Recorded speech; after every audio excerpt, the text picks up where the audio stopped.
Assalamualaikum warahmatullahi taala wabarakatuh. Terima kasih. Hashtag salam murba. Hashtag nak bapa Nurhana bapuk. Kau tak tahu ke Nurhana tu sebenarnya lelaki? Kau ingat Nurhana tu perempuan ke? Kan?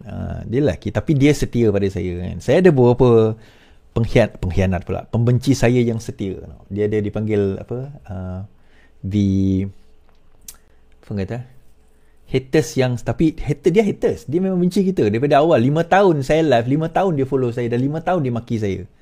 Kan? Tapi dia sentiasa ada. Dia akan sentiasa ada dalam live saya kan. Every time. Tak kisah saya live pukul berapa, pukul 2 pagi ke, pukul 1 pagi ke, dia akan ada. Dan ini saya kata apa pembenci saya yang setia. Dia ada peminat saya yang setia, itu ada juga. Alhamdulillah, tuan-tuan tu lah tu. Tapi saya pembenci yang setia. Ada juga. Jadi, bila orang tu benci kita, tapi asyik tengok. Maksudnya apa? Maksudnya dia sayang lah. Itu je. So, relax lah kan. Jangan kita tak perlu marah-marah sayang sangat kan. Marah-marah lebih-lebih sangat. InsyaAllah kan. InsyaAllah. Jangan marah-marah sangat. Relax. Relax lu. Okay, saya tengah betulkan lagi. Okay, semua dah masuk. Cantik.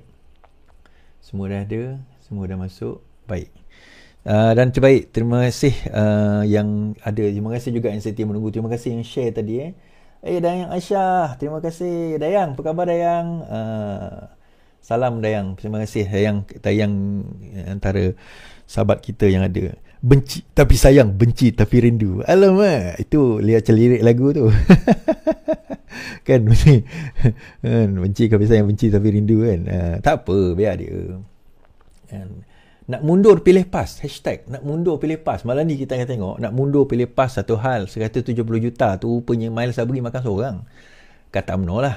Lepas tu kita cerita betul ke yang pasal apa nama si Sapura tu bail out. Apa ni Iswardi kata tak nak bail out.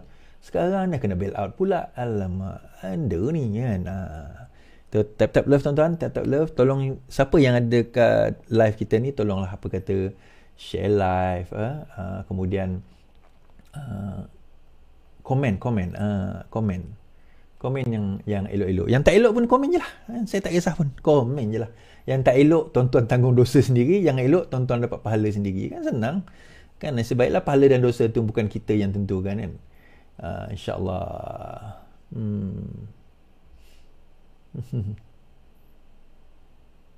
Yalah. Kenapa tidak kerajaan pusat? Ni kerajaan pusat keluar ni. Yalah, betul lah tu. Kerajaan pusat nak ni apa? Sepadu. Kejap lagi kita akan cerita bab tu.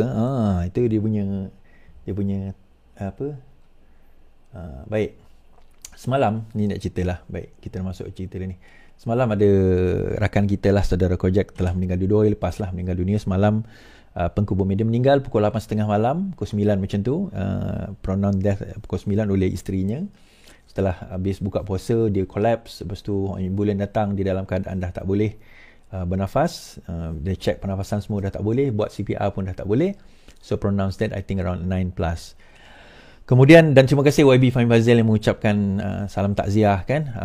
YB Datuk Fahmi Fazil. Dan memberikan sedikit sumbangan kepada keluarga. Mengenang sahabat kita yang juga sahabat TikTokers kita kan. Walaupun saya sendiri tak pernah jumpa beliau personally secara bersemuka macam kawan-kawan yang lain, tetapi saya ada juga kadang-kadang berinteraksi dengan beliau di TikTok. Dan macam saya kata semalam dengan kawan-kawan lah, kadang-kadang ada di antara kita tak jarang jumpa. Kadang-kadang saya pun tak kenal muka, saya tak kenal nama. Ada yang guna nama fake name, ada yang tak tunjuk muka. Bagi saya tak ada masalah as long as anda membantu kerajaan. Dan kalau saya terserempak menyebabkan saya tak kenal, minta maaf. Saya betul-betul minta maaf. Saya tak kenal semua orang kan. Even orang parti sendiri pun kadang-kadang saya tak kenal kan. Jadi, tapi apa yang berlaku tuan-tuan hari ni, sang kelembai kan, si Zaharin Poliden Poliden tak bertuan ni. Poliden tak bertuan hari ni telah mengeluarkan satu posting. Harap Zaharin menafikan lah yang posting ni dia punya kan. Kalau Zaharin kata posting ni bukan dia punya, okeylah kita terimalah posting tu bukan dia punya kan. Tapi setakat apa yang ditunjukkan kepada kita, posting tu memang dia punya kan. Sekejap.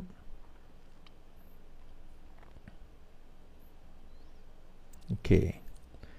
Right. Posting tu berbunyi, Zahrin Muhammad Yassin, akhir Nasrul Iskandar yang pernah serang aku melalui TikTok dah mampus 10 Mac.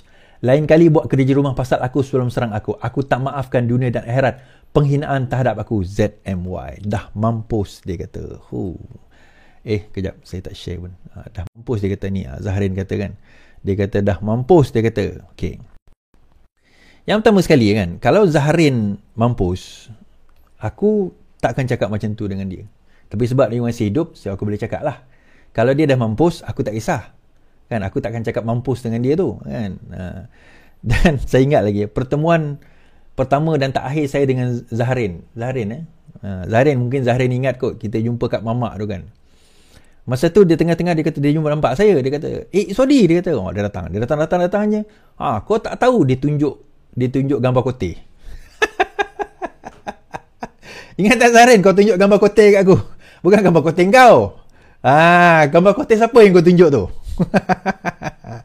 Kau jangan nak menafikan. Yang ni kau kata buat kerja rumah pasal aku sebelum serang aku. Okay, kau boleh cakap macam tu. Tetapi kau tak boleh nafikan. Dekat kedai mamak tu kau tunjuk satu gambar kote. Gambar kote siapa kau tunjuk tu? Aku tahu. Kau cakap lah siapa orang tu kan. Orang tu orang UMNO silap aku kan. Dia tunjuk.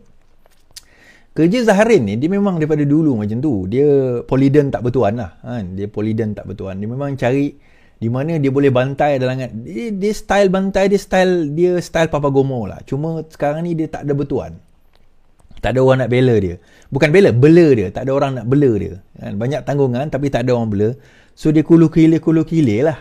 Kan, mencari sesuatu. Kedamaian. Dia nak mencari sesuatu, mencari sesuap nasi kan. So dia kulu-kulu lah. So dia buat benda macam tu. So bila dia kena tembak, jangan koyak, jangan sentap, elak kan. Orang tu dah meninggal dah lah kan. Kau hidup lagi, so aku boleh cakap macam ni. Tapi kalau kau dah mampus nanti, aku takkan cakap macam ni kat kau. Aku cakap elok-elok je lah kan, sebab kau dah mampus kan. Tapi sekarang ni kau hidup lagi, aku boleh cakap lah. Sorry, don't stoop to his level. I don't have level. I can go to anywhere I want. I am no one. Saya ni orang murba, orang biasa je. Bukan macam dia, Dato'. Dulu orang besar. Saya orang biasa. Saya orang biasa, orang kampung yang biasa. Yang tak ada apa jawatan, tak ada apa kedudukan, tak ada apa pangkat. Bukan berduit. Bukan Dato'. Haji pun bukan. Benda-benda macam tu. Tapi bila dia buat perangai macam tu, how do you expect respect from me kalau perangai kau pun tidak mendatangkan satu kehormatan, malah membawa kemaluan. Benda macam tu lah tuan-tuan. So hashtag poliden tak bertuan. Tapi yang tu tak payah hashtag lah. Kira kita suara murba kan? Kita suara murba, kita suara orang biasa. Dan kau tak puas hati dengan orang tu kerana dia berbeza pendapat politik dengan kau, lantak lah. Kau setuju dengan dia, lantak engkau lah. Aku bukan kisah pun. Tetapi kita kena faham satu perkara tuan-tuan. Dalam kita berpolitik, betul tak? Dalam kita berpolitik, jangan kita melampaui batas. Kita berpolitik lah. Betul Kalau kita berpolitik. Tetapi bila melampaui batas sampai bab silaturahim, bab kemanusiaan pun kita nak mainkan. Orang dah meninggal macam ni, Allah yarham, kita doain baik-baik untuk dia je lah. Kalau Hadi Awang meninggal pun saya doain baik-baik je untuk dia.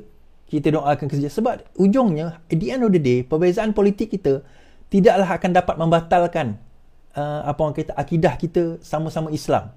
Zahrin pun orang Islam, Hadi Awang pun orang Islam, sama. Kan orang UMNO pun orang Islam, orang PAS pun orang Islam. Orang DAP yang Melayu Islam tu pun orang Islam. Kan mereka berlainan parti politik tetapi mereka tetap Islam. Seakidah dengan kita, itu adalah lebih tinggi daripada segala-galanya. Perbezaan politik ni adalah perbezaan saja. Kan? So bila kita Islam tuan-tuan, kita kena faham satu perkara. Islamnya kita itu yang utama. Di bawah itu kita akan berbeza. Tuan-tuan nak sokong pasukan bola mana, tuan-tuan akan berbeza.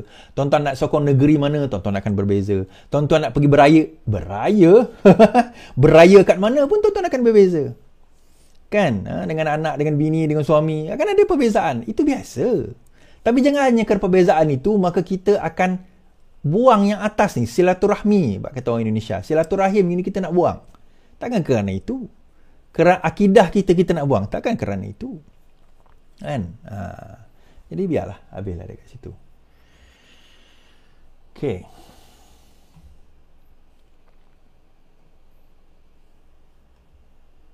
Sorry tuan-tuan, saya kena.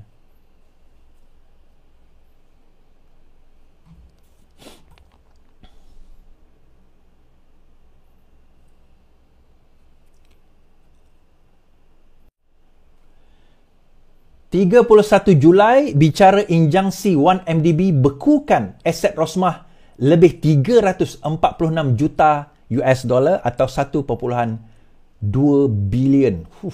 Tu aset dia bilion tuan-tuan. Gila betul. Mahkamah Tinggi di Kuala Lumpur hari ini menetapkan 31 Julai ini untuk mendengar permohonan injangsi difailkan oleh 1MDB dan 10 lagi syarikat terhadap Datin Seri Rosmah Bangso bagi menghalang beliau daripada mengeluarkan atau melupuskan mana-mana aset yang bernilai lebih 346 juta US dollar atau 1.6 bilion ringgit, bukan 2, 6. Ini berkaitan saman yang difailkan syarikat terbabit terhadap isteri bekas Perdana Menteri dan seorang lagi individu berhubung pembelian barang mewah berjumlah lebih 346 juta USD didakwa diperoleh menerusi penyelewengan dana 1MDB. Peguam Villa Shah Anbalagan yang mewakili semua pelantif iaitu 1MDB dan 10 syarikat terbabit berkata, Hakim Wan Muhammad Amin Wan Yahya menetapkan tarikh itu pada prosiding pengurusan kes menerusi aplikasi Zoom pada hari ini. Permohonan ini akan didengar pada 10.30 pagi 31 Julai melalui aplikasi Zoom di hadapan Hakim Wan Muhammad Amin katanya. Sementara itu, Peguam Datuk Seri Rajan Navaratnam yang mewakili Rosmah memaklumkan tarikh yang sama. Mahkamah juga akan mendengar permohonan anak guamnya untuk mendapat butiran lanjut berhubung dakwaan pelantif dan penyataan tuntutan mereka. Permohonan injangsi Mareva difailkan oleh 1MDB dan 5 anak syarikatnya iaitu 1MDB Energy, 1MDB Energy Limited, 1MDB Energy Langat Limited, Global Diversified Investment Company Limited dan SRC International Berhad selaku pelantif pertama sehingga ke-6. 5 lagi syarikat ialah Affinity Equity International Partners Limited, Alson Chance Holding Limited, BlackRock Committee Global Limited, Blackstone Asia Real Estate Partners Limited dan Brightstone Jewellery Limited selaku pelantif ke-7 sehingga ke-11. Dalam permohonan itu, semua pelantif menuntut antara lain injangsi untuk menghalang Rosmah dari melupuskan aset berjumlah 346 juta US dollar atau bersamaan dengan 1.6 bilion ringgit sama ada dalam bentuk kredit, saham, syarikat, harta atau lain-lain. Injangsi Mareva ialah perintah sementara yang menghalang defendant daripada melupuskan aset sehingga keputusan capai dalam kes antara plaintiff dan juga defendant. Pada 9 Mei, 1MDB 10 anak syarikat memfailkan saman itu dengan menamakan Rosmah dan seorang wanita bernama Shabnam Narain Daswani yang juga dikenali sebagai Natasha Mipuri sebagai defendant pertama dan kedua. Mereka menuntut perintah mahkamah untuk Rosmah membayar sebanyak 346 juta 10,489 US dollar atau jumlah yang telah ditaksirkan oleh mahkamah bersamaan dengan 1.6 bilion ringgit. Pelantif juga memohon deklarasi daripada pelantif pertama hingga ke-6 mempunyai hak terhadap barangan mewah yang kini didakwa berada dalam simpanan isteri bekas Perdana Menteri itu. Dulu bila orang mempersoalkan, betul ke engkau ni cakap pasal Rosmah ni, Rosmah itu, Rosmah ini, Rosmah itu, tuan-tuan, dah terbukti kan apa yang kita nyatakan tentang harta yang Rosmah simpan. Jadi bila orang masih menyokong Najib ni, saya skeptikal sebenarnya. Bukan skeptikal lah, saya kesian sebenarnya. Masih lagi nak menyokong Najib, masih lagi nak menyokong Rosmah, oh mereka difitnah dan sebagainya. Tak, ini bukan kes jenayah tuan-tuan, ini kes sivil. Okay, ini kes sivil. Sivil ni adalah di mana anak-anak syarikat 1MDB dan anak-anak syarikatnya telah menuntut sebanyak hampir 1.6 bilion ringgit. Bayaran balik daripada Rosmah dan seorang lagi wanita membayar balik barang-barang yang telah digunakan kepada syarikat-syarikat tersebut kerana dikatakan bahawa Rosmah telah menyalahgunakan dana 1MDB untuk membeli barang-barang kemas sewaktu dengannya. 1.6 bilion ringgit tuan-tuan. Bukan 1.6 million. Bukan 1.6 juta, bukan 16 juta, bukan 160 juta. 1.600 juta ringgit. Just to put things into perspective, 1 bilion ini adalah 1/8 bajet Menteri Pendidikan setahun. Lebih kurang lah 1/8, 1/6 bajet Menteri Pendidikan setahun. Untuk dia seorang je. You know, we're talking about skandal yang terbesar dalam dunia. Antara skandal terbesar di dunia inilah dia. When you talk about this, then ini baru sikit, ni bukan the only one. Ni, how long we are going to realise yang benda ini is actually damaging to our country? Berapa lama? You can shout as much as you want, korang nak menjerit ke, korang nak kata apa ke, katalah. Tetapi ini yang berlaku. And this is what the government is trying to save. Ini yang kerajaan kita nak betulkan sekarang ini. Penyelewengan, penyakauan, perosakan. Anak-anak syarikat yang dulu diswastakan zaman Mahathir digunakan untuk mengayakan individu dan kroni-kroni. Disambung pula pada zaman Najib, pada waktu Najib memerintah. Digunakan untuk mengkayakan dia sendiri. At least kalau zaman Mahathir tu, kroni-kroni dia kaya jugalah. Dia pun kaya, kroni-kroni dia pun kaya. Tapi zaman Najib, dia seorang je kaya dengan bini dia yang kaya. Kan? Yang lain tetap miskin. Jadi apa yang berlaku? Antara syarikat yang dulu sangatlah mewah, megah, hebat adalah Sapura. Tuan-tuan tahu Sapura kan? Antara syarikat yang besar. Tapi apa yang berlaku? Over years, Sapura telah mengalami masalah yang sangat teruk. Dari segi hutang, liability, bayaran kepada kontraktor-kontraktor. Menyebabkan syarikat itu tidak mampu untuk bertahan sehingga, dan lebih teruk lagi apabila COVID berlaku. Lebih 2,000 kontraktor di bawah Sapura tidak dibayar. 2,000 under Sapura tidak dibayar. Jadi apa yang kerajaan buat? Kerajaan kata, kerajaan ada dua pilihan. Okay, kerajaan ada dua pilihan. Pilihan yang pertama, ignore. Lantak engkau lah. And kalau engkau tak dapat apa sebagainya, kau pelantak 2,000 syarikat yang mana kau punya anak syarikat, yang mana kau jadi kontraktor kau pun, lantaklah, pergi mampus dengan korang semua, pergi jahanam dengan korang semua, pergi melengkup dengan orang semua, habislah kau semua, gulung tikar, pandai-pandailah kau nak hidup. That's option number one. Yang mana option ini adalah pilihan pembangkang. Dia kata, kenapa kita nak selamatkan Sapura dengan 2,000 orang, 2,000 anak syarikat dan pekerja-pekerja mereka, pergi mampuslah dengan orang. Pergi jahanam lah. Kenapa kita nak kena tolong pula? Kan? Biar je lah. Biar dia bankrupt. Biar anak-anak kontraktor-kontraktor yang mendapat projek daripada Sapura tu bankrupt. Biarlah dia orang. Kenapa nak kena dibiarkan? Diselamatkan. That's one option. Another option ialah kerajaan bantu. Tapi bantu ni ada dua pula. Ada dua jenis. Satu bantu, kerajaan bagi geran. Tahu geran? Geran ni erti kata, nak ambil duit 1 bilion ni, korang belanja, habis tak payah bayar balik. Tak apa. Ambil, ni duit aku. Ambil. Itu satu. Atau yang kedua, kerajaan buat, dia boleh buat apa? Ni duit, aku bagi pinjam dengan kau. Okay, 1 bilion ni aku pinjam. Syarat dia, kau kena bayar kontraktor-kontraktor tadi tu, yang 2,000 kontraktor tadi tu, yang kau berhutang tu, selama lebih 10, hampir 10 tahun, yang kau berhutang tu, bayar. Okay. Kalau kau tak dapat bayar balik, kau kena bayar balik ni, kau kena bayar balik. Bayaran tu kena bayar balik dan balance duit tu kau kena betul ke balik company kau kena buat, oil and gas, whatever lah, business yang kau sepatutnya buat. Dan kau kena bayar balik, kau ada komitmen bayar balik. Kalau tak mampu bayar, sebahagian tu boleh di-convert kepada share. Katakanlah kalau nak convert kepada share, kita tengok kalau nampak macam syarikat kau maju, baiklah. Tak perlu bayar semua, some of it kita convert kepada share. Tetapi, some of it kau still kena bayar. So, ada komitmen? Ada komitmen. So, adakah itu dipanggil sebagai bailout? Yang sebagaimana definisi pemimpin-pemimpin sebelum ini. Termasuk Mahathir. Jadi, kita kena faham apa yang berlaku. Okay. PNB yang melabur 1.2 bilion kat sebenarnya. Pelaburan oleh Malaysia Development Holdings Sdn Bhd dalam Sapura akan digunakan secara eksklusif untuk membayar vendor tempatan tanpa memberi manfaat kepada mana-mana pemegang saham Sapura Energy Berhad atau pemiutang kewangan sedia ada menurut PNB. Sebagai pemegang saham utama SEB sedia ada, PNB menjelaskan pembiayaan itu penting untuk kelangsungan keuangan penyedia perkhidmatan Malaysia dalam ekosistem minyak dan gas, memandangkan SEB mempunyai lebih 2,000 vendor yang kebanyakannya adalah perniagaan kecil dan juga sederhana serta menggaji kira-kira 59,000 pekerja teras dalam industri minyak dan gas. PNB memaklumkan SEB adalah penyedia perkhidmatan kritikal untuk industri minyak dan gas Malaysia dan pelaburan ini menyokong perniagaan tempatan serta mengekalkan integriti rantaian bekalan.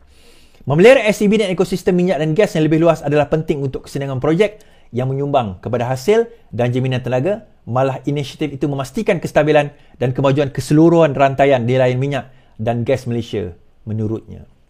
Dan Fahmi pun berkata, bukan bail out. Fahmi pertahan suntikan 1.1 bilion kerajaan dalam Sapura. Menteri Komunikasi Fan Faizal tampil mempertahankan keputusan kerajaan menyuntik 1.1 bilion dalam Sapura yang menghadapi masalah keuangan. Menolak dakwaan bahawa langkah itu merupakan satu bailout oleh kerajaan, Fahmi menegaskan suntikan dan berkenaan merupakan pelaburan strategik. Katanya, ia juga berbeza dengan usaha penyelamat yang pernah dilakukan oleh kerajaan terdahulu, khususnya era Mahathir. This is a real bailout ketika zaman Mahathir. Ini bukan, ini kerajaan Madani, katanya. Dalam pemfailan kepada Bursa Saham semalam, Sapura Energy mengumumkan bahawa ia menerima suntikan 1.1 bilion daripada Malaysia Development Holding, sebuah syarikat SPV di bawah Kementerian Keuangan. Pelaburan itu akan digunakan secara eksklusif, maksudnya secara spesifik, untuk membayar hutang syarikat minyak dan gas itu kepada lebih 2,000 vendornya. Fahmi berkata kerajaan tidak akan menganggap pelaburan dalam bentuk saham boleh tebus yang boleh ditukar redeemable convertible share itu sebagai bentuk bailout kerana ia dibuat dengan syarat-syarat tertentu. Pelaburan ikut akan digunakan khusus menguruskan tunggakan yang perlu dibayar oleh SCB kepada 2,000 vendor di mana 80% adalah Bumiputera. Jadi di pihak kerajaan secara umumnya kita akan teliti, tetapi kita akan amalkan prinsip Madani di mana ia bukan duit percuma.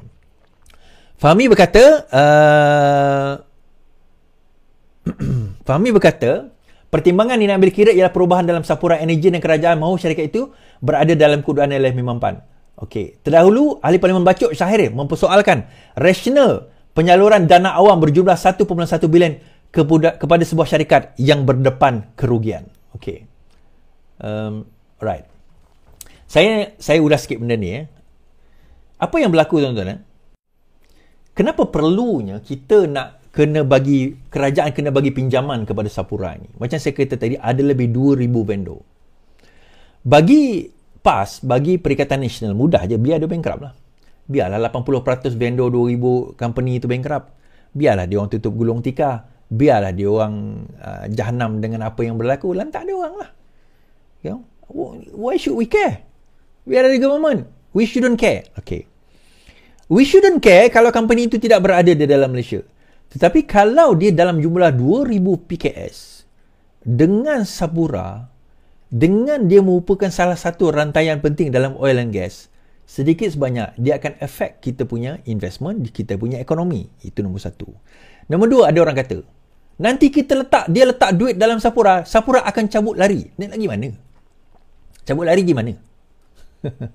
Sapura nak bawa duit tu bagaimana? Sebab pemegang saham terbesar sekarang ini setelah PNB masuk adalah PNB. So, yang menentukan pembayaran itu bukan lagi Sapura, tuan-tuan. Bukan lagi Board of Directors Sapura. Board of Directors itu sudah diambil alih oleh Sapura. Kan? Oleh Sapura. Sapura yang akan ambil alih. Sorry, PNB yang akan ambil alih. Maksudnya MOF yang akan ambil alih. So, sekarang ini penentuan kepada pembayaran disebut itu. Syarat kepada benda itu adalah 1 bilion itu spesifik mesti kepada pembayaran 2,000 vendor tersebut. 2,000 vendor itu mesti dijelaskan terlebih dahulu. Kerana apa? Bukan setakat nak menyelamatkan Sapura, tetapi nak menyelamatkan vendor tersebut. Apa akan berlaku, tuan-tuan? 2,000 vendor ini, kalau dia orang bijak, dia orang boleh bergabung, dia orang boleh pergi ke mahkamah, boleh menuntut di mahkamah, kontrak mereka yang tidak dibayar, dan akhirnya Sapura gulung tikar, Sapura tak mampu bayar, mereka pun gulung tikar. Is that what we want? Kita kena faham satu perkara. Kalau kerajaan Madani ni bagi duit dalam bentuk pinjaman, bukan bagi duit free, itu adalah pinjaman kepada Sapura. Siapa yang untung sebenarnya? Let's ask this question. Siapa dalam Sapura? Anwar Ibrahim ada share dalam Sapura ke? Nurul Izzah ada share dalam Sapura ke? Anak dia ada share dalam Sapura ke? Ataupun yang untung adalah 2,000 syarikat vendor di mana 80%-nya adalah Bumiputera yang korang perjuangkan lah. Yang korang ni maksudnya yang geng PN perjuangkan lah. Ataupun geng PN ni lebih suka kalau sekiranya Bumiputera kita ni bankrupt. Kan? Which one? Dan menariknya satu perbandingan yang dibuat dalam hal ini. Beza di antara zaman cadangan Najib Razak, benda ni bukan baru. Najib Razak sendiri pernah mencadangkan supaya Sapura diselamatkan pada 2022. Okey, pada tahun 2022, Najib Razak mencadangkan supaya Petronas membeli saham Sapura tanpa syarat. Okey, tetapi kerajaan Anwar kata tak, kita kena buat audit forensik dahulu, kemudian baru bagi suntikan dana dengan bersyarat. So maksudnya pada zaman Najib tidak ada syarat audit atau kajian pengurusan sebelum suntikan dana, tetapi pada tahun 2024 satu audit forensik oleh Ernst & Young pada 2024, hasilnya adalah unqualified opinion, iaitu penyata keuangan telus dan tiada isu perakunan serius. Kemudian dana yang diberikan oleh Najib pada waktu itu tanpa syarat langsung daripada Petronas, tetapi bagi Anwar Ibrahim 1.1 bilion dari MOF melalui Special Purpose Vehicle eksklusif untuk membayar hutang vendor tempatan. Kemudian pada 2022, Najib sebenarnya masa dia nak bagi duit tu tak ada cadangan jelas untuk apa hutang tu. Untuk apa duit tu? Untuk susun hutang ke apa ke, tak ada. Tetapi pada 2025, Kerajaan Madani telah mengatakan ia bertujuan penyusunan semula hutang, rundingan dengan pemiutang dan suntikan modal yang secara strategik. Dalam hal penstrukturan semula, cadangan Najib tak ada sentuh tentang pengurusan, tetapi pada zaman Kerajaan Madani, penstrukturan semula pengurusan dan CEO baru yang mana Muhammad Zamri Yusof dilantik pada Januari 2025. Dan matlamat akhir ialah membentuk Sapura keluar daripada PN17. PN17 ni maksudnya dia telah digantung daripada bursa saham secara mampan. Contoh kejayaan adalah Air Asia X. So sekarang ini dia Sapura ni antara syarikat yang disenaraikan di dalam board. So bila dia keluar daripada pemiutang, apa yang berlaku kan? Sekarang ni dia macam ni. Dulu dia dalam board, kerana dia ada masalah hutang, maka dia diletak PN17. PN17 dia kena gantung. Dia tak boleh disenaraikan. So kerajaan bagi dana suntikan untuk dalam bentuk pinjaman untuk dia bayar hutang vendor. So bila dia dah bayar hutang vendor, bursa saham nampak bahawa dia tidak ada risiko lagi untuk bankruptcy dan sebagainya, maka dia akan open balik. Once dia open balik, maka saham dia boleh didagangkan and people will start buying in again the shares. So Sapura berjaya diselamatkan, 2000 vendor itu berjaya diselamatkan. Tahniah Kerajaan Madani.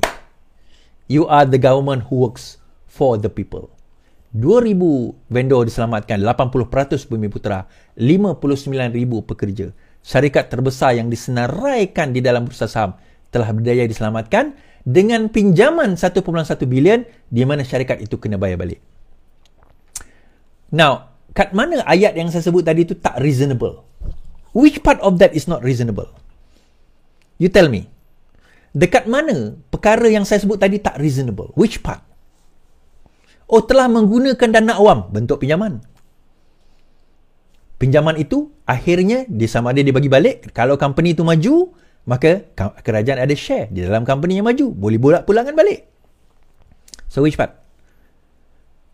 Dia tak berjaya membayar vendor dia is. Therefore, kita telah berjaya menyelesaikan masalah. Dia selama ni stuck dekat PN17. Dia tak boleh nak masuk, apa orang kata, tak boleh masuk dalam bursa balik. Kerana dia telah digantung. Suspended. PN17 ni dia suspended. Kerajaan solve that problem. Yang Najib tak boleh buat pada tahun 2022. Now, Kerajaan Madani solve that problem. Ekonomi akan flourish balik. Dia akan ada dana. Dana datang dari mana? Bila dia disenaraikan balik, orang start beli share, di situ dia boleh generate balik income. Tell me, which part of that is unreasonable? Bagi tahu saya. Kan? Which part of it is unreasonable? Anak Anwar Ibrahim tak ada duduk dalam Sapura. Anwar Ibrahim tidak duduk dalam Sapura. Which part of that is unreasonable? Okay. Habis kat situ. Tahniah Kerajaan Madani. Sekali lagi membuktikan kejeniusan anda. Ni walaupun tak boleh fikir ni. Ni walaupun tak boleh fikir tuan-tuan. Jam otak dia. Okay, habis itu Keluar UMNO, Zahid nasihat Zafrul, jangan tergesa-gesa buat keputusan. Presiden UMNO Ahmad Zahid kembali berkata dia telah menasihatkan Tengku Zafrul agar tidak tergesa-gesa dalam buat keputusan untuk menyertai PKR susulan desas-desus. Dia menimbang untuk berbuat demikian. Mengakui yang Tengku Zafrul ada menyatakan hasrat untuk meninggalkan UMNO. Ahmad Zahid berkata dia memberi nasihat tersebut ketika bertemu Menteri Pelaburan itu minggu lalu. Saya mempengaruhi bahawa dia telah bertemu dengan saya minggu lalu dan saya telah memberikan pandangan bahawa dia tidak perlu tergesa-gesa untuk membuat keputusan kerana dia adalah menteri dan juga ketua UMNO Kota Raja. Dia juga ahli majlis tertinggi yang telah dipilih dan menang, jadi tak perlu tergesa-gesa. Jadi dalam keadaan itu dia bersetuju dengan saya dan insya-Allah setakat ini dia masih lagi ahli UMNO, katanya. Pada Disember lalu, Presiden PKR mengesahkan terdapat perbincangan awal dalam parti itu berhubung desas-desus penyertaan Tengku Zafrul. Memandangkan Zahid dah cakap, maka saya boleh cakap lah. Ya, betul. Memang ada desas-desus mengatakan Zafrul akan menyertai PKR. Cuma bukan sekarang, sebab sekarang ni masa pemilihan parti, dia tak boleh lagi nak masuk. Lepas ini mungkin boleh masuk. Kalau masuk pun, katanya dia akan dijadikan ahli biasa, katanya. Okey. Kenapa dia nak keluar daripada UMNO? Katanya, again katanya, bahawa terdapat desakan daripada orang dalam UMNO, terutama di Selangor, yang tidak berapa puas hati dengan Zafrul, yang dilihat agak payung terjun. Antara seorang pimpinan yang tiba-tiba naik dalam keadaan tiba-tiba. Dia tak ada dalam UMNO sebelum itu, tidak berada dalam kedudukan di bawah, tiba-tiba dia masuk di parachute, tiba-tiba dia membangun jawatan tinggi, tiba-tiba dia jadi menteri, tiba-tiba. Walaupun dia menang dalam pemilihan selepas itu, tetapi itu menjadi satu ketidakpuashatian kepada beberapa pimpinan UMNO di Selangor sendiri di atas apa yang berlaku. Now, don't deny this. Jangan berada dalam denial. We know, I know. Dia orang dalam UMNO sendiri yang menceritakan perkara ini. Dan Zafrul tidak disenangi antaranya disebabkan oleh perkara tersebut. Malah bila beliau mencadangkan untuk bertanding di beberapa kawasan, ramai terutama Next PRU, mereka mengatakan bahawa they have to kill apa orang kata Zafrul punya what do you call that, political career. So dia melihat the only reasonable route untuk dia pergi adalah PKR. Yang dia nampak lah kan, reasonable route untuk pergi dia adalah PKR. Tetapi di dalam PKR pun ada orang yang tak senang dia masuk. Dia nak jadi menteri besar lah apa, itu that's besides the point lah kan. Perbincangan itu ada dan saya tahu dia jumpa siapa. But buat masa ini dia masih lagi tidak mengumumkan keluar. Adakah dia akan mengumumkan keluar is for me lah, my personal opinion. Bukan saya bias kepada PKR ataupun UMNO, tak. Kalau dia mengumumkan keluar, dia tak akan jauh beza kalau dia mengumumkan keluar daripada UMNO dia masuk PKR. Dia tak akan jauh beza kalau dia berada dalam PKR daripada berada dalam UMNO. It's going to be the same thing. You must remember, just because kau ada wahyu dekat situ, it does not mean that you are going to be easily accepted di dalam parti yang baru kau keluar dan baru kau masuk daripada parti yang kau keluar. I know some people yang keluar daripada UMNO akhirnya masuk ke dalam PKR dan dapatlah jawatan sedikit di dalam PKR. But untuk orang biasa boleh lah. But when it comes to you, it's going to be a lot of challenges. Many tried. Ada beberapa orang bekas pimpinan bersatu masuk PKR tak jadi apa pun. Pimpinan UMNO pun ada yang masuk PKR pun tak jadi apa. So bendanya walasal balik hasil sama je. Dia tak ke mana. Dia tidak ke mana. So biarlah, habislah kat situ. Alright.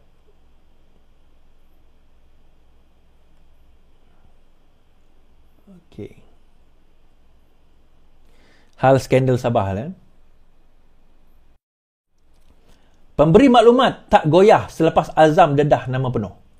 Setelah hampir 5 bulan, seorang ahli perniagaan berusia 36 tahun menjadi pemberi maklumat dalam mendedahkan skandal rasuah Sabah yang didakwa melibatkan ahli politik Sabah. Berbekalkan sebatang pen kamera yang dibeli dari Shopee pada harga RM75, rakaman itu menggemparkan landscape politik negara. Semalam, bekas Ketua Pusuruhanjaya SPRM Latif Pakoya menyebut namanya sebagai Albert dan tidak menggunakan nama penuh untuk melindunginya. Beberapa jam kemudian, Ketua Pusuruhanjaya SPRM mendedahkan nama keluarganya kepada media pada sidang media di Kota Kinabalu, Sabah. Namun bapa kepada dua anak itu tetap tidak terpengaruh, enggan memikirkan sama ada disengajakan atau tidak. Tidak penting, katanya. Saya sedikit bimbang terhadap keluarga saya. Saya menerima ugutan bunuh pada masa lalu. Bagaimana jika sesuatu berlaku? Siapa yang akan bertanggungjawab? Soalnya. Jawapannya asal baki ya. Ahli perniagaan itu juga menuduh kerajaan Sabah melancarkan kempen media sosial berskala penuh terhadapnya sejak video itu muncul. Mereka telah mendedahkan nama saya, butiran peribadi, malah menyenaraikan harta dan kenderaan yang saya miliki semuanya dalam urusan terdesak untuk memburukkan nama saya. Mereka telah melemparkan pelbagai tuduhan, cuba mengalihkan tumpuan seolah-olah dengan menyerang saya, entah bagaimana boleh menjustifikasikan kedudukan mereka. Saya bersedia untuk teruskan, lebih baik juga mereka bersedia. Antara lain ahli perniagaan itu yang jadi jadual memberi keterangan pada tengah hari ini telah dituduh menjadi sebahagian daripada kartel yang ingin memonopolikan perlombongan di negeri ini dan menggunakan kaedah penipuan untuk mencapai objektif ini. Sejak November, dia telah mengeluarkan 9 video dan pelbagai tangkapan layar mesej WhatsApp. Video dan mesej terbaru membabitkan speaker Dun Sabah, Kazim Yahya. Menurut ahli perniagaan itu, bahan-bahan ini bersama-sama dengan bukti tambahan dalam simpanannya membuktikan bahawa dia merasuah ahli Parlimen Sabah sebagai pertukaran untuk lesen cari gali mineral. Saya mengharapkan perlindungan di bawah Akta Perlindungan Pemberi Maklumat memandangkan saya telah mendedahkan salah satu skandal rasuah terbesar dalam Malaysia, katanya. Sebaliknya, saya telah dihantar mesej yang jelas, tutup mulut, katanya. Ahli perniagaan itu mengakui risiko mencabar ahli politik berpengaruh, menyedari bahawa keadaan itu boleh dengan mudah menjejaskannya. Saya tahu risikonya, saya menentang ahli politik yang berkuasa, saya bersedia untuk sebarang kemungkinan. Peguam saya dan Latifah telah memberitahu saya bahawa saya harus dilayan dengan saksi pendakwaan sebagai saksi pendakwaan kerana agensi penguasaan biasanya mengejar ikan yang lebih besar, katanya. Saya berterima kasih kepada LFL. Semasa sidang medianya, Latifah mendedahkan bahawa seorang individu berpangkat tinggi telah cuba menghalang pemberi maklumat daripada tampil ke hadapan. Semalam, pengarah eksekutif LFL Zaid Malik serahkan penuh video yang belum diedit kepada SPRM. Tindakan adalah sebagai tindak balas kepada kenyataan azam bahawa video yang diterbitkan di mana suara ahli perniagaan itu diubah untuk tidak tahu namanya disiarkan telah diedit dan oleh itu tidak boleh diterima sebagai bukti. Dalam temu bual sebelum ini, Malaysia Kini, ahli perniagaan itu mengakui bahawa merasuah aduan itu adalah salah, tetapi dia mendakwa dia telah tiada pilihan lain. Saya diberitahu ini satu-satu cara untuk menjalankan perniagaan di Sabah. Jelasnya rakaman itu dibuat dalam keadaan terdesak setelah lesen cari gali mineralnya ditarik balik. Saya marah dan terdesak. Saya telah melabur sejumlah besar wang dan masa ke dalam proses penerokaan perlombongan. Sementara itu, Ketua Menteri Sabah Haji telah menafikan dakwaan itu, menuduh ahli perniagaan itu bekerjasama dengan kepentingan tertentu untuk menjejaskan pentadbirannya dalam pilihan raya yang akan datang. Sementara itu, speaker yang dikatakan terlibat pula, dia kata saya pinjam RM50,000 dan terperangkap dalam rakaman sulit. Kazim Yahya, speaker Dewan Undangan Negeri Sabah, dia hanya meminjam RM50,000 dan tidak tahu menahu berkaitan dakwaan RM350,000. Saya tak tahu tentang RM350,000. Respon saya mengenai pemulangan wang adalah berkaitan RM50,000 yang saya pinjam daripadanya. Tetapi dia tidak kata apa. Itulah keadaannya. Dia mengadu bahawa permohonan lesen perlombongannya ditolak dan dia sangat kecewa. Saya tidak tahu bahawa perbualan kami sedang rakam untuk memerangkap seperti yang lain. So, ini adalah video tersebut. Kita tengok video tersebut.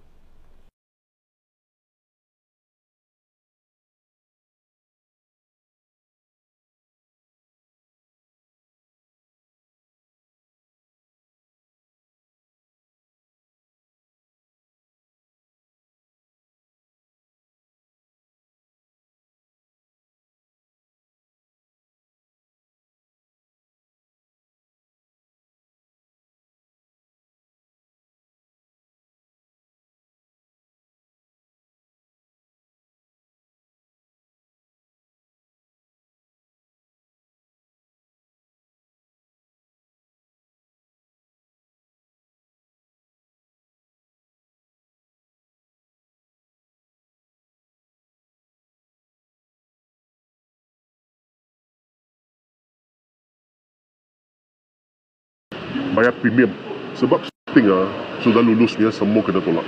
Saya pun ada 4 tau itu meeting Datuk Seri lain lah, kerjasama dengan lain kawan lah, termasuk Datuk Seri 5 semua tolak. Macam dulu itu Sidika Sen lah Datuk Seri, kita punya yang anak Datuk Seri kan sudah dalam company tu. Sidika Sen kita mohon di Pulau Palambangan, kita mohon, dia tak bagi Datuk Seri, dia bagi sama itu jadi ternak kambing. Datuk Seri tahu kita punya Sidika kalau dapat kita punya premium bayar berapa dah. Masa tu saya cek dengan juru itu penilaian JPU dekat 40 lebih juta bayar premium. Sebab Sidika Sen ni dia kira bukan dia kira itu assessment tanah tau, bukan cukai tanah, dia kira you quantity. Daripada quantity dia darab, you kena bayar di premium 40 lebih juta. Tapi kalau ternak kambing, dia 1 hektar baru RM500. Bukan apa tahu sih, kita sakit tu. Kita dengan kita punya partner itu satu hari view tak apa, partner faham lah ini politik ni dia pun boleh faham. Kali kedua pun ini Arang Batu ni ini pun view juga. Saya faham Dato' Sri, ini bukan Dato' Sri punya problem, saya faham. Tapi saya faham. Saya faham Dato' Sri sudah bantu kan, sudah bantu semua. Ini lah kita punya partner kan, they put a lot of effort sudah. Bagi buat scout lah, bagi buat mapping lah, macam-macam.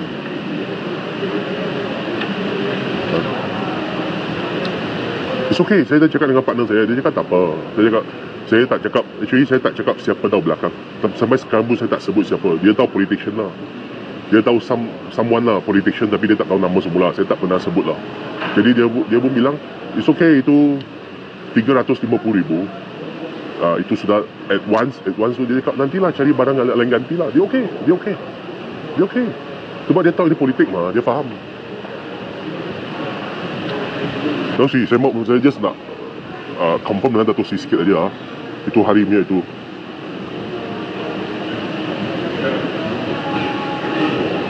Itu betul 300. Betul. The first time saya dah bagi Dato' Sri 200. Just nak check balik aja lah Dato' Sri. First time dia di sini saya bagi Dato' Sri 200. Di KL Hilton saya bagi Dato' Sri 100. Last di Dom 50,000 lah. Di bangsa, jadi semua sudah 350,000 je. Bukan saya mau. Dia boleh bayar balik. Tidak Dato' Sri. Bukan saya minta balik ke apa, bukan Dato' Sri ah. Jangan salah faham ah. Saya just nak verify itu saja.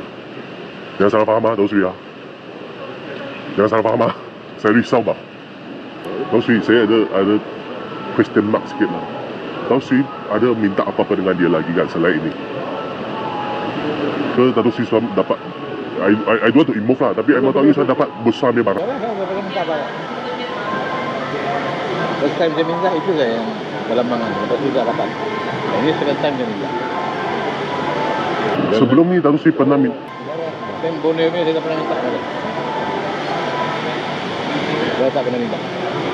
My perception lah, saya ingat apa tahu. Sorry Dato' Sri, kita kan Dato' Sri macam orang tua saya mah.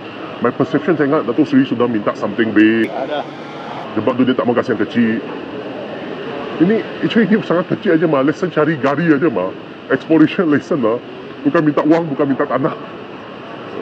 Jadi dia suruh saya cari lagi. Saya carilah dia bilang mana-mana yang ada.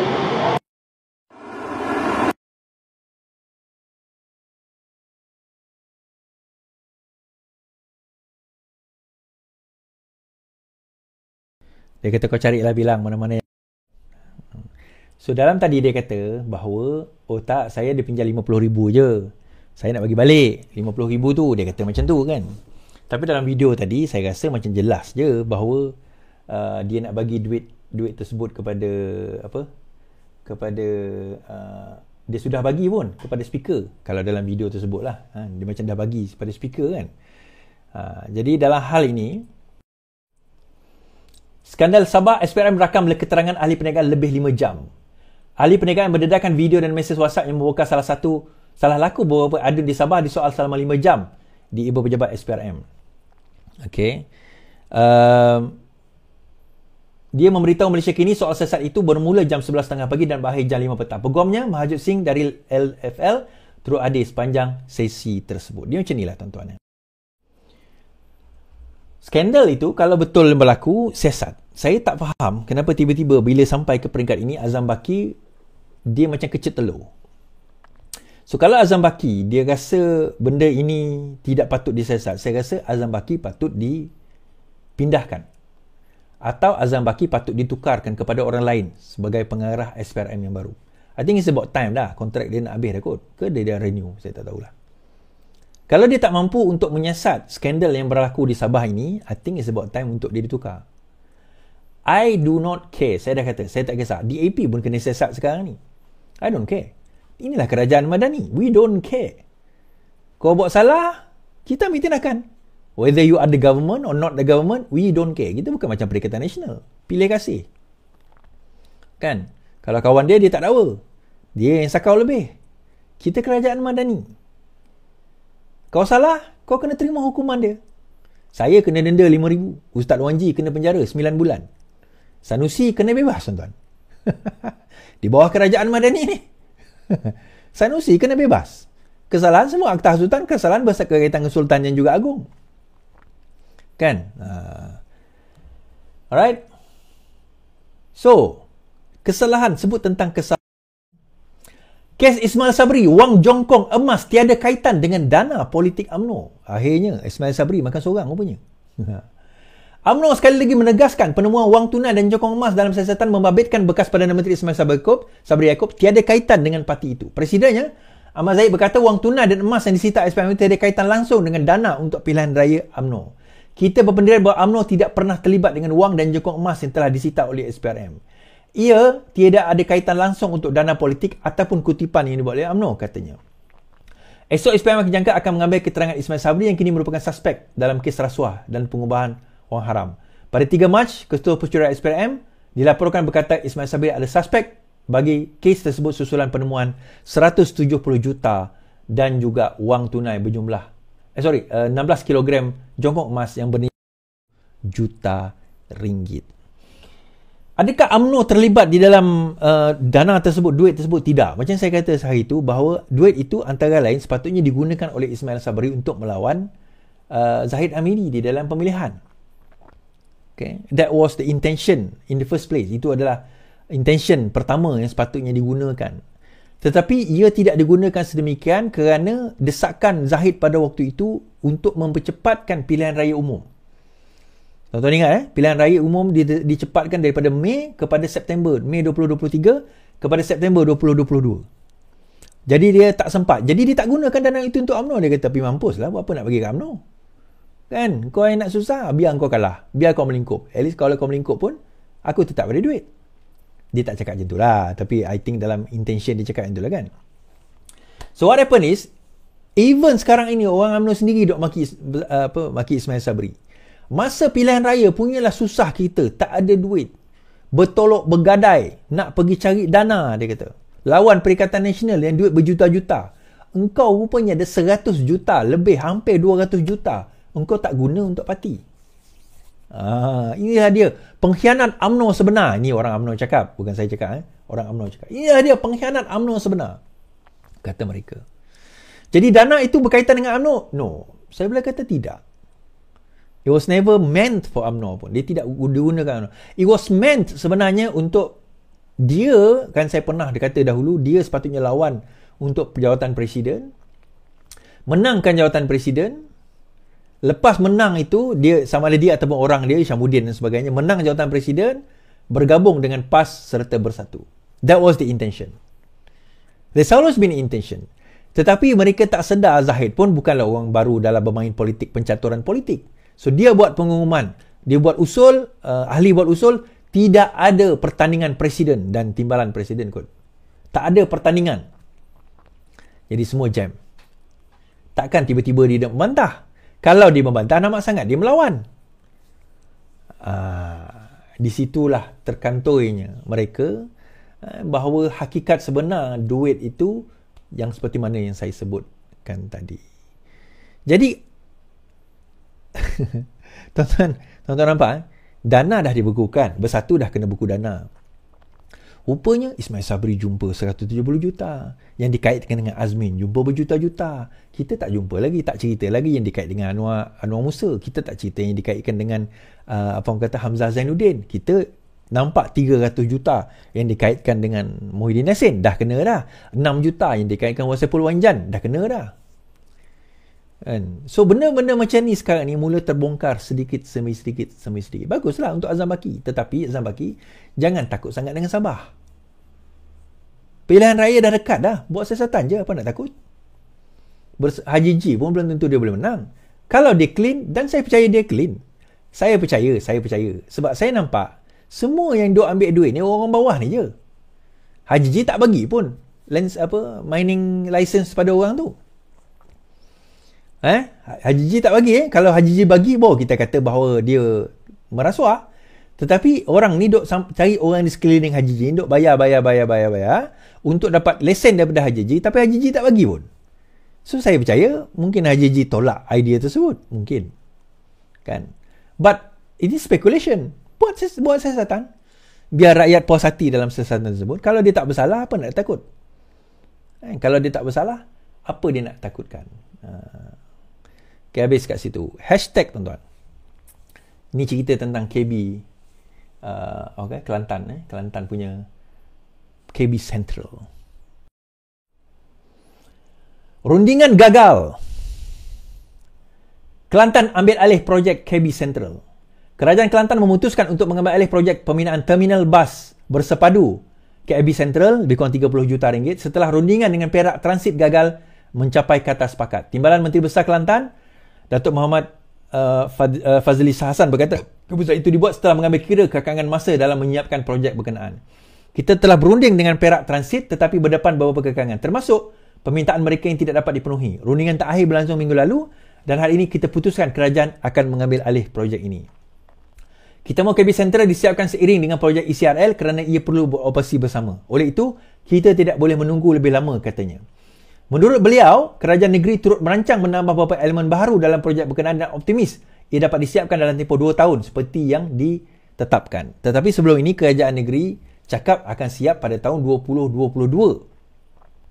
2022 tapi sekarang ni dah masuk 2022, tak siap-siap juga. Okey.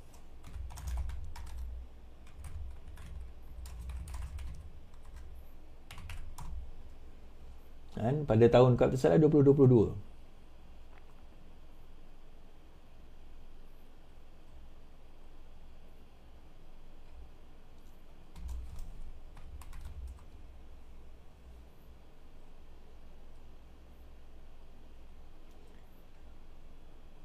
Sorry, 2025 ujung. Dia kata ujung 2025. Okey. Ini saya baca pada Julai 2022. Berita ini adalah berita Julai 2022 di mana mereka mengatakan bahawa KB Central akan siap pada hujung 2025. Siap pada hujung 2025. Ini berita tahun 2022. KB Central dijangka siap pada hujung 2025 bagi menghentikan terminal bas sementara di Lembah Sirih yang sudah beroperasi 12 tahun. Sementara, tapi 12 tahun. Pengurusi Jawatankuasa Kejayaan Infrastruktur Pengangkutan dan Utiliti berkata projek membabikan kawasan seluas 6.8 hektar itu merangkumi stesen bas bersepadu bangunan komersial dan pangsa puri. Beliau berkata pihaknya sudah memilih satu syarikat pada 1 Jun yang disenaraikan dalam bursa saham untuk melaksanakan projek itu. Katanya pembinaan terminal bas sudah dimulakan dengan mengeluarkan RFP, request for proposal, sejak 2020, tuan-tuan. Hashtag nak mundur pilih PAS. 2020 kata hujung 2025 siap. Ni dah masuk 2025. Rupanya balik kepada kerajaan negeri. Kan? Bukan 2025 dia kata 25. 500 tahun lagi bersiap. So, disebabkan rundingan gagal ini, maka usaha terakhir pimpinan PAS ialah merayu kepada pimpinan DAP di dalam Dewan Rakyat. Kita dengarkan. Soalan saya nombor 9. Sila jawab. Terima kasih Tuan Ketua. Salam sejahtera, salam Malaysia Madani dan selamat pagi. Sempat saya menjawab di Dewan Rakyat terlebih dahulu untuk datang. Soalan dia adalah Senator Tan Sri Haji Muhammad Fatmi bin Cik Saleh meminta Menteri Pengangkutan menyatakan adakah wujud rundingan untuk Malaysian Rail membenarkan terminal bas Kota Baru disambungkan dengan stesen ECRL Kota Baru. Itu soalan dia. Bersama-sama di Dewan Negara. Hari ini Kementerian Pengangkutan standby. Kalau saya saja ada, Timbalan Menteri pun ada. Ya, Timbalan Menteri memang dah bersedia berjawab lah. Tapi saya kata kalau saya sempat, saya akan datang. Okay. Terima kasih. Tuan Ketua, terminal bas Kota Baru merupakan sebuah projek di bawah Kerajaan Negeri Kelantan. Manakala projek laluan rel Pantai Timur ECRL adalah di bawah Kementerian Pengangkutan melalui Malaysia Rail Link di bawah Kerajaan Persekutuan. Terminal bas Kota Baru semasa adalah di Lembah Sirih, terletak kira-kira 9 km dari stesen ECRL Kota Baru. Kementerian Pengangkutan dimaklumkan bahawa Kerajaan Negeri Kelantan bercadang untuk membangunkan terminal bas baru, iaitu terminal pengangkutan awam bersepadu Bandar Baru Tunjung, yang juga akan dikenali sebagai Kota Baru Central. Lokasi tapak projek Kota Baru Central adalah bersebelahan dengan tapak stesen ECRL Kota Baru. Pihak MRL telah dijemput oleh Kerajaan Negeri Kelantan bagi menghadiri mesyuarat dan sesi libat urus mengenai kesaling hubungan antara stesen ECRL Kota Baru dan projek Kota Baru Central. MOT dan MRL amat mengalung-alungkan sebarang perbincangan bersama Kerajaan Negeri Kelantan agar integrasi dapat dilaksanakan di antara stesen ECRL Kota Baru yang dijangka siap pada bulan Jun tahun depan dan Kota Baru Central yang bakal dibangunkan oleh Kerajaan Kelantan. Sehingga Januari 2025, kemajuan projek ECRL di negeri Kelantan telah mencapai 88% yang merangkumi pemasangan landasan dan rasuk di jajaran utama yang telah disiapkan serta pembinaan 2 stesen di negeri Kelantan, iaitu stesen ECRL Kota Baru untuk penumpang dan stesen ECRL Pasir Putih untuk penumpang dan kargo. Tarikh penyiapan projek ECRL dari Kota Baru Kelantan ke ITT Gombak, Selangor dijadualkan 31 Disember 2026. Terima kasih. Ketua, soalan tambahan. Terima kasih Yang Berhormat Menteri, soal jawapan yang sangat spesifik dan tepat. Soalan tambahan saya, sudahkah kementerian buat keputusan untuk integrasi dengan KB Central ini? Kalau sudah, alhamdulillah. Kalau belum, percepatkanlah supaya manfaat itu dapat untuk rakyat di Kelantan amnya dan orang Kota Baru khususnya. Terima kasih. Betul. Yang pertamanya memang kita bersedia berintegrasi, tak ada masalah. Seperti yang saya dah katakan, stesen ECRL telah hampir siap, telah pun dibina dalam proses pembinaan sekarang. Tetapi stesen Kota Baru Central, iaitu untuk terminal bas yang akan dibangunkan oleh kerajaan negeri, setakat yang saya tahu belum dibangunkan lagi. Jadi dari segi proses pembangunan, pembinaan itu tak boleh dilaksanakan dari segi integrasi. Tapi kita dari segi perancangan, dari segi desain kita, tak ada masalah. Apabila ada projek pembinaan terminal bas yang baru itu, yang bakal dibangunkan nanti, tak ada masalah, kita sambungkan. Sebab apa maksud integrasi? Integrasi maksudnya kita nak ada laluan pejalan kaki, ada bumbung, supaya katakan orang yang ambil ECRL, dia sampai ke Kota Baru, dia nak ambil bas, dia tak payah keluar jalan raya, dia boleh terus masuk ke bangunan yang sebelahnya melalui laluan pejalan kaki ataupun ada terowong di antara kedua-dua bangunan tersebut. Tetapi proses itu tak boleh dilaksanakan sehingga terminal bas Kota Baru itu dibangunkan. Jadi kita tak ada masalah. Kita memang telah menyatakan kepada Kerajaan Negeri Kelantan semasa saya membuat lawatan pada tahun lalu juga, saya ada kunjungan hormat ke Pejabat Menteri Besar Kelantan. Saya katakan memang kita tak ada masalah. Ini tak ada, kita boleh bekerjasama dan kita sentiasa mengalung-alungkan kerana ini ialah untuk kemudahan orang ramai. Dan memang semua stesen ECRL kita, kalau ada mana-mana mod pengangkutan awam yang lain, kita integrate. Baru beberapa hari yang lalu saya pergi ke Gombak, ada terminal bersepadu Gombak, dan saya nak pastikan sebab stesen ECRL Gombak sedang disiapkan. Saya telah minta MRL pastikan supaya eskalator itu sampai ke bawah, masuk stesen LRT, dan kita buat satu lagi sambungan untuk sampai ke terminal bersepadu Gombak. Jadi itu maksudnya kita nak mengintegrasikan terminal-terminal pengangkutan awam ini supaya apabila penumpang menggunakan perkhidmatan kita ini, dia adalah satu perkhidmatan yang seamless, yang memberikan kemudahan dan juga keselesaan kepada penumpang dan secara selamat, termasuk juga kepada golongan OKU. Terima kasih. Soalan tambahan. OKU dulu, Doktor. Terima kasih Yang di-Pertua. Saya nak tanya soalan tentang OK tapi YB, tapi yang lagi detail. Bagaimanakah ataupun sejauh manakah keselamatan untuk OKU dilindungi dalam stesen-stesen yang dibuat ini? Yang baru-baru ni kita dengar insiden di LRT. So apakah tindakan Kerajaan soalan tambahan lagi? Kelantan kena tanya. Terima kasih Datuk Seri Yang Pertua. Saya hanya ada satu soalan. Adakah tanggungjawab kerajaan negeri untuk membangunkan terminal bas bersepadu? Kenapa tidak kerajaan pusat yang membangunkan terminal bas? Seperti kita tahu di Kelantan tak ada terminal bas bersepadu yang orang kata yang canggih, sophisticated seperti yang ada di ibu negara kita ni. Kenapa tidak kerajaan pusat yang membangunkan terminal bas bersepadu bagi negeri Kelantan? Terima kasih Tuan Ketua. Yang pertamanya, Kuala Lumpur wilayah persekutuan.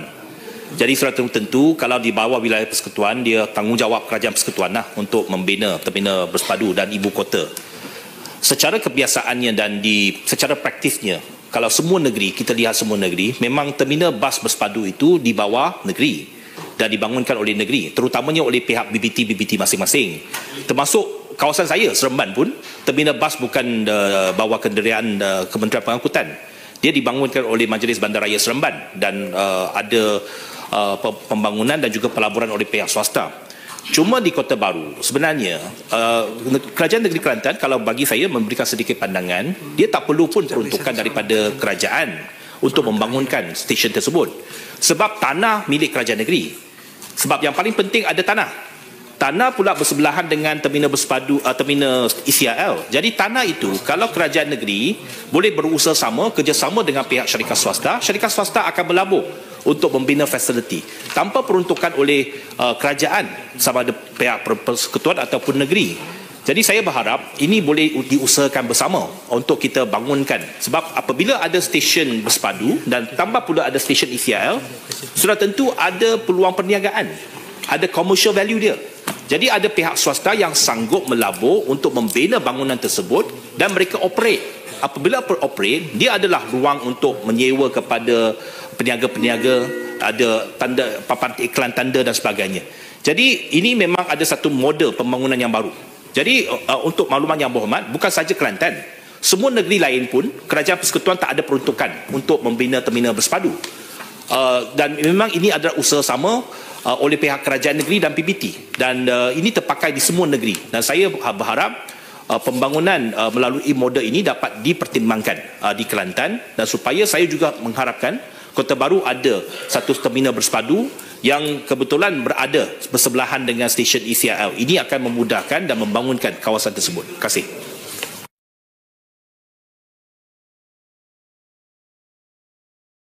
Isi tuan-tuan, apa yang Anthony Locke cadangkan tadi tu sangat menarik. Dia kata apa?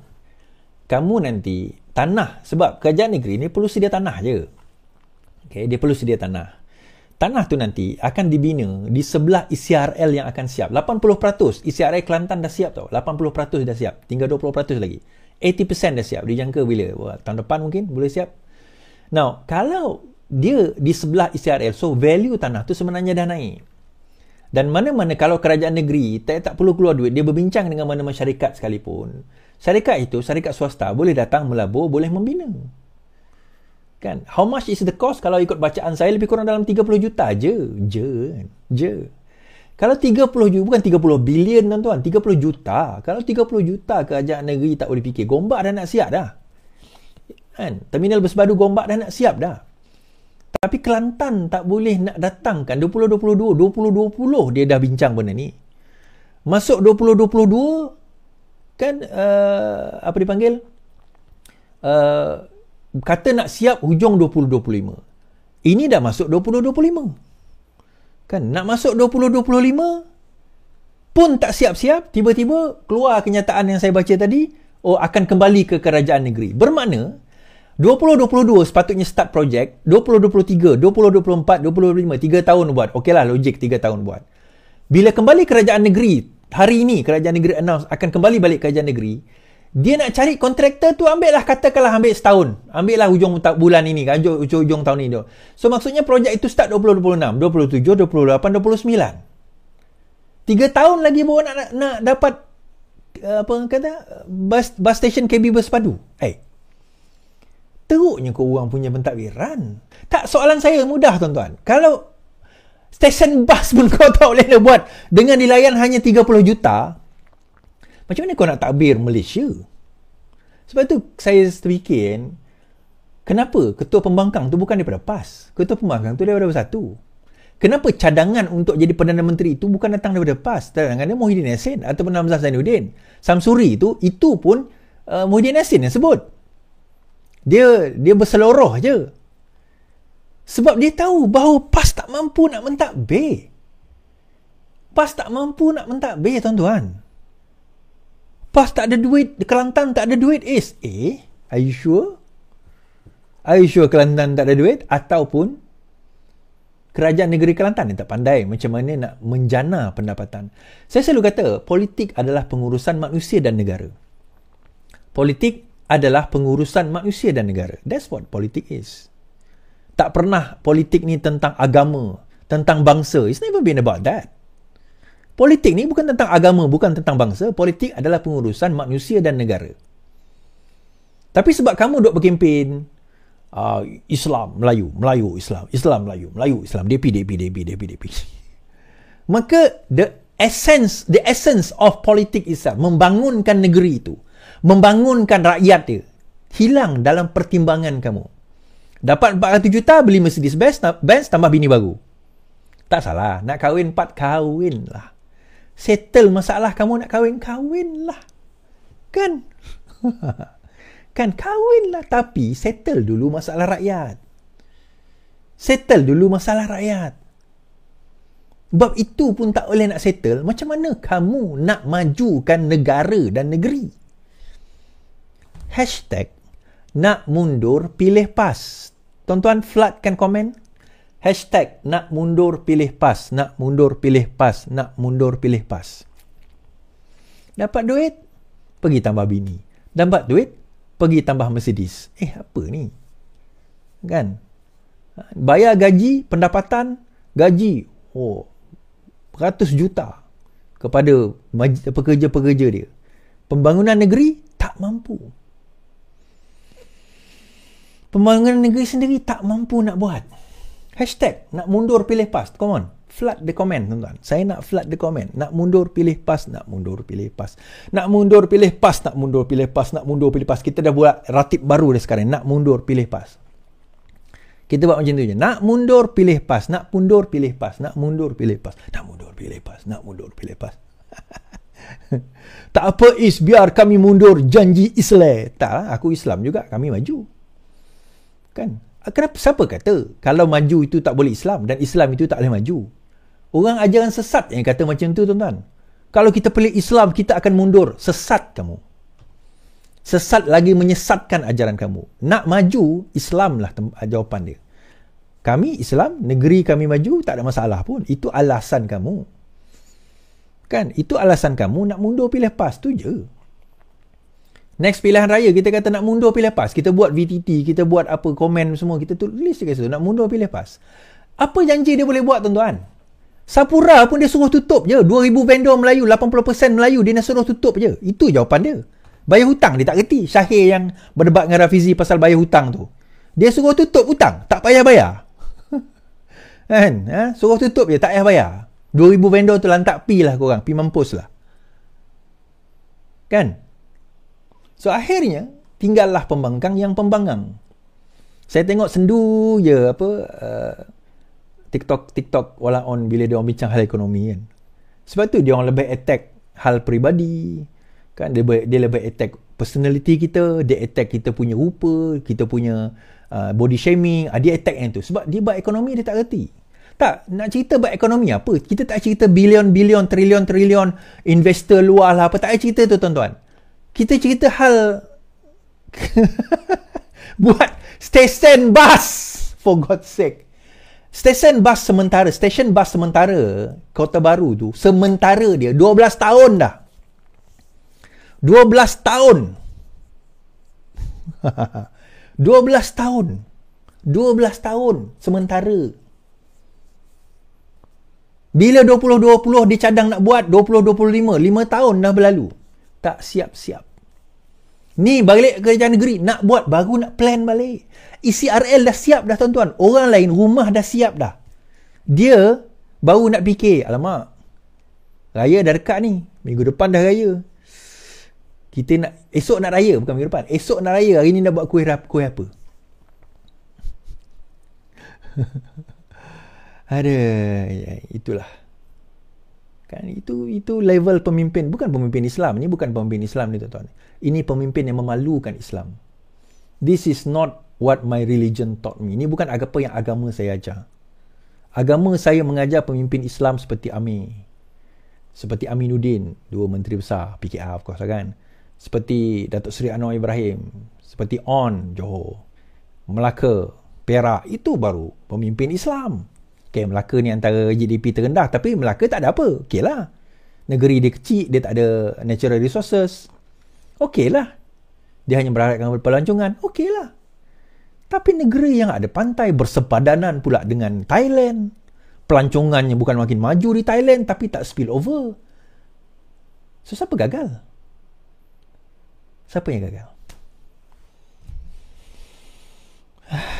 Pukul 1 pagi 3,000, 4,000 orang menonton kita. Alhamdulillah. 4,000 lebih orang menonton kita. Itu saja daripada saya, insyaAllah. Sekian. Terima kasih yang ada di YouTube. Terima kasih yang ada di Facebook. Terima kasih saya ada yang TikTok. Terima kasih semua yang menyokong kita. Terima kasih kerana terus bersama dengan saya. I can never do this without you di Facebook semua. Terima kasih. Okay? Itu saja daripada saya. Sekian, selamat malam. Selamat beristirahat yang penting. Lawan. Tetap lawan. Assalamualaikum.